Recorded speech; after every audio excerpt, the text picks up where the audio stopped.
Land grabbing કરનારા લુખ્ખાઓને થપાટ પડે એવો અને સામાન્ય માણસને બહુ જ રાહત આપે એવો ચુકાદો નામદાર ગુજરાત હાઈકોર્ટે આપ્યો છે.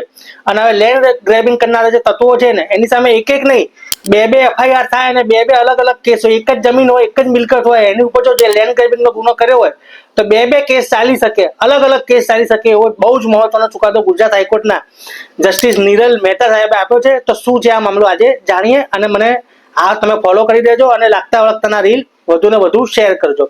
તો મિત્રો, મામલો એવો હતો, ગુજરાત હાઈકોર્ટમાં એક કેસ આવ્યો હતો, વડોદરાનો કેસ હતો, કે જેમાં વડોદરાની જિલ્લાની એક જમીન હતી, એ કોઈ તત્વોએ લેન્ડ ગ્રેબિંગમાં એટલે એ લોકોએ પડાવી લીધી હતી બોગસ દસ્તાવેજો બનાવીને.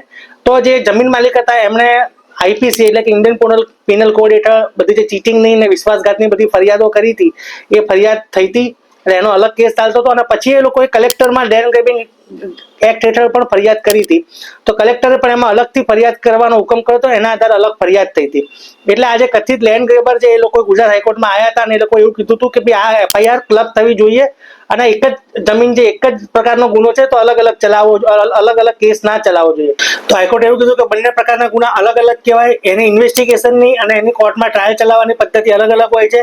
લેન્ડ ગ્રેબિંગ માટે આખી અલગ પ્રકારની કોર્ટ આવે છે. અને બીજું, લેન્ડ ગ્રેબિંગ એક્ટ હેઠળ જમીન પાછી અપાવવાની પણ જોગવાઈ છે, આઈપીસીમાં આવી જોગવાઈ નથી. એટલે બંને જે ગુનાઓ છે એને ક્લબ કરી શકાય નહીં.